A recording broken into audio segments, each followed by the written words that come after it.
I realize this is probably a lot less boring if you can actually see what I'm doing. This is the best I can do, I'm sorry. Even like this, you're probably going to see my balding noggin most of the time. It is what it is. I'm not a film person. I only have that one thing, and I don't really have a stand. Anyway, more soldering now. Right. Quick continuity check to see if we've got any shorts on this thing.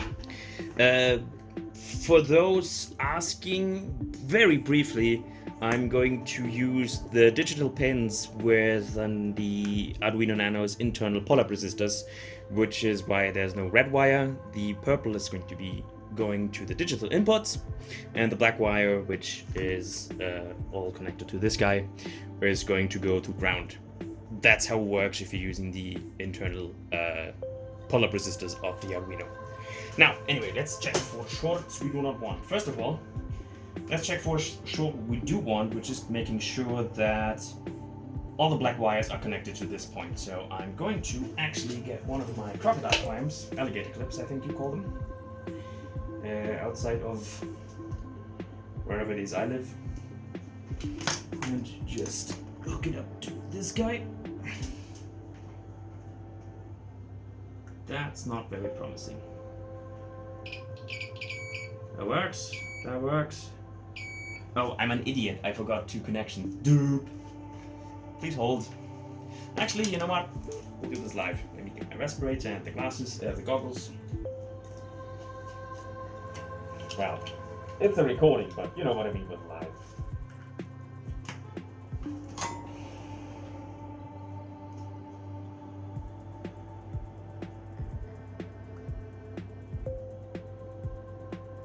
No. Here we go.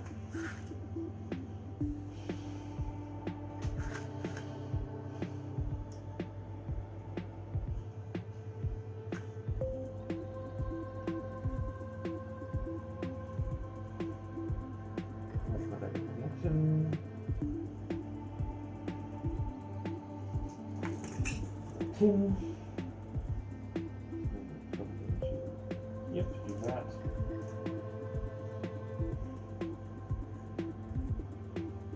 That should do.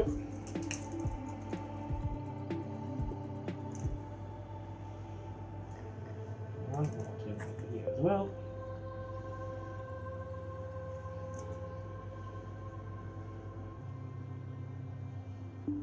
Electrical engineers, please don't judge me.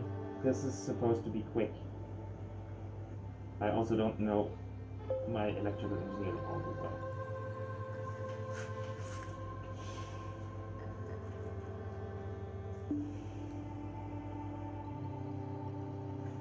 This is very much an amateur's job. I'm also touching the insulation of that wire, which I want. More tin for the tin gods! Actually, that's heresy, let's not do that. That should do. Ah, alligator blood. Last merchant. Alright. No. Works. Why does that not work? What the? Wait. No. Why does that not work?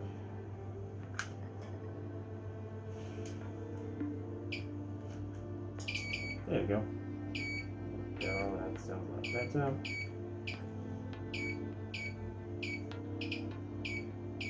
Good.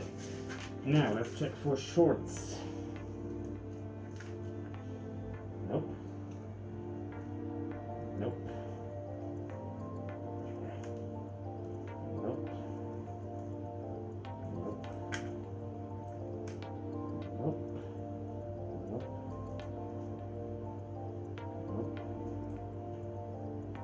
Nope. Nope.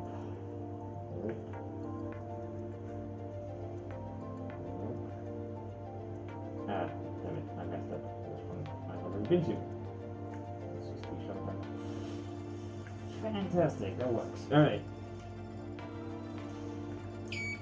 Good. Not good. That's good. the noise you want to hear when I press the buttons. Why not? There we go. Might be catching on either some flux or insulation, I don't know. This one, and we go. The movement also isn't very good. Okay, I don't think I have a connection. There we go.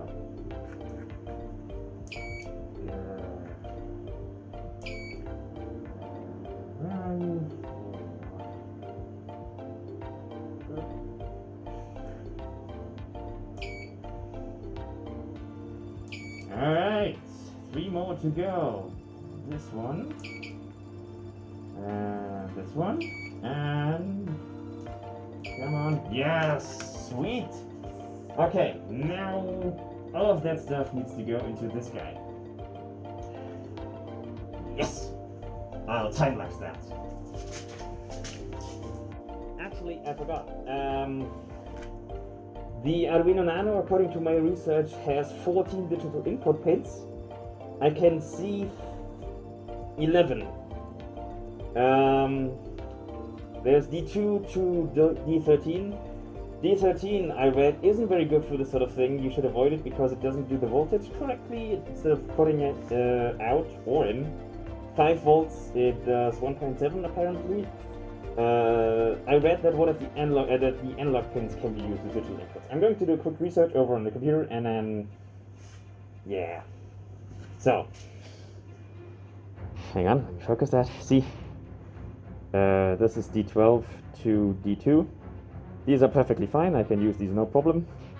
There's D13 over there. I think it's because it's connected to the LED, the internal LED of the Arduino. It doesn't do the voltage correctly. Anyway, and then here we have the analog inputs, which can also be used as digital inputs, I think. That's what I'm going to look for. Otherwise, only would have D2 to D12, which isn't enough for 12 pins, because that's only 10 pins.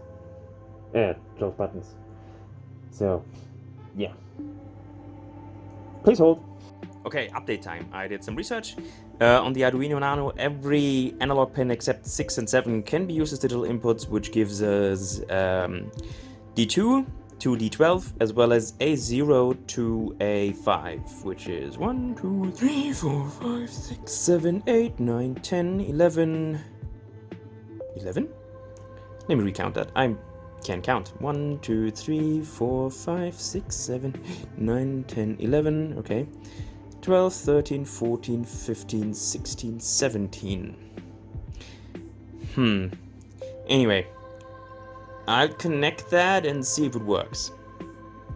I read that it's 14 pins. It would be great if it's 17, because that's more digital input pins. Anyway, we'll do that. It's a one-day build. I didn't prepare properly. Woohoo!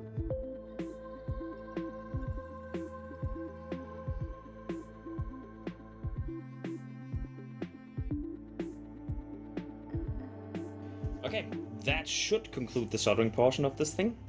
I totally didn't neglect to turn this around so that it actually sits around properly.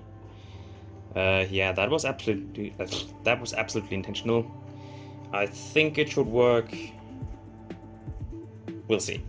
And if not, I'll think of something. I still have another Arduino. Anyway, I'm now going to sand and prepare the base plate, and then we move on from that. Probably coding. Well, that doesn't look entirely terrible.